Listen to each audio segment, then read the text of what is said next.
In Unit 1B.III, we will focus on attitudes, which are evaluative judgments about people, objects, or events. Attitudes can impact and direct behavior. However, the opposite can be true as well, where behavior can direct attitudes. Let's explore this further. The mere exposure effect is a good example of how our environment shapes our attitudes. The mere exposure effect is the physiological phenomenon whereby proximity to a person, meaning being close to a person, place, or thing, elicits familiarity and therefore preference for that person, place, or thing. For example, when Americans invest in the stock market, they usually purchase stock in American companies. That's right, Emerson. The reason for this is that most Americans are ignorant of publicly traded foreign companies, so they stick to what they know, companies in the U.S. Also, despite the fact that I am a Boston Red Sox fan, I still root for the Texas Rangers because they are my hometown team.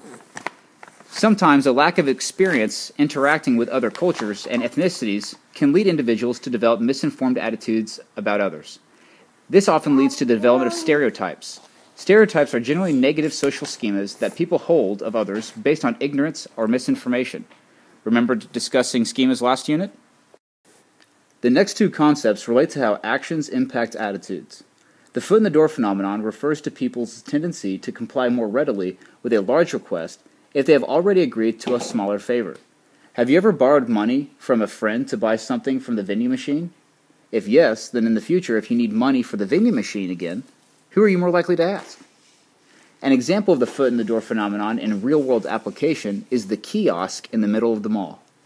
As you walk through the mall, the workers at the kiosk will ask to speak with you to tell you about a great deal on cell phones or sunglasses.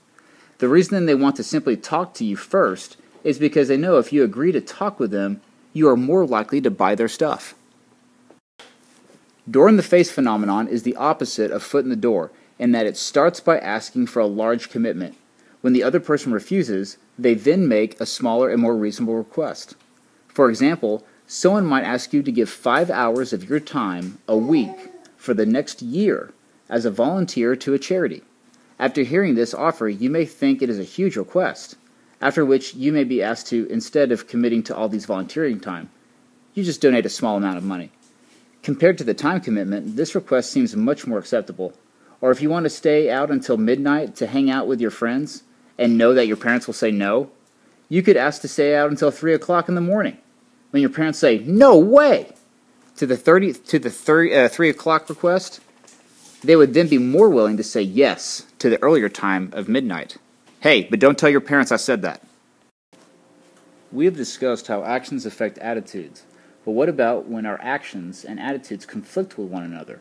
Like what happens when we are against giving money to charity, but due to the persuasion of the charity worker, we find ourselves donating money anyway? That action conflicted with the attitude. This is called cognitive dissonance, as developed by psychologist Leon Festinger.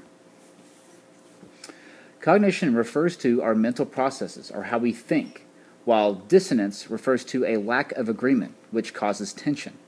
So cognitive dissonance is the uncomfortable state we experience when we behave contrary to our attitudes or beliefs. When this happens, our attitude may change and conform to our actions in order to decrease this disharmony we feel.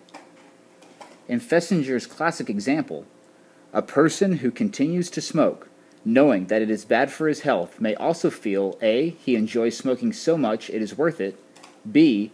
the chances of his health suffering are not as serious as some would make out, C. he can't always avoid every possible dangerous contingency and still live, and D, perhaps even if he stopped smoking, he would put on weight, which is equally bad for his health. So continuing to smoke is, after all, consistent with his ideas about smoking.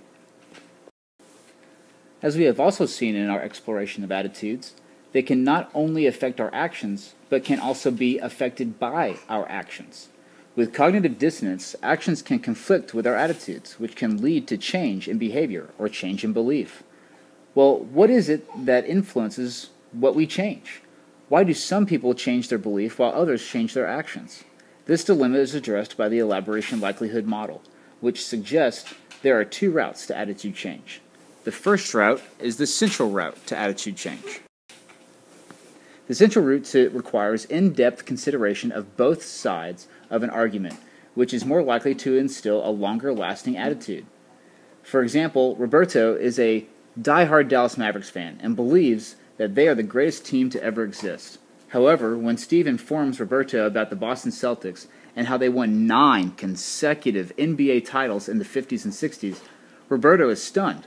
Roberto then spends the next month researching the history of the NBA teams and comes to the conclusion that the Boston Celtics are, in fact, the most successful NBA team ever. While Roberto is still a Mavericks fan, his attitude or perception about them has changed as a result of his research. The peripheral route to attitude change does not take persuasive arguments into consideration, but is persuaded by surface characteristics. For example, Steve is walking down the hallway in school and sees a group of football players wearing Dallas Cowboy gear. Because of this, Steve gets the impression that the Dallas Cowboys are a good team. Why else would the football players be wearing their insignia? As a result of this surface encounter, Steve has become a Cowboy fan. However, because he lives in North Texas, he was already likely to have that attraction anyway, and because the Cowboys are a mediocre football team at best, his loyalties are likely to change with the continued decline of the Cowboys, which would also be peripheral route to attitude change.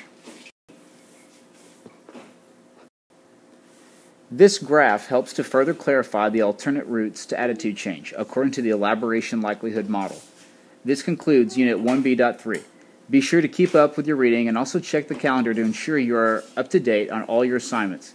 It is too early in the year to be getting behind now. See you guys in class.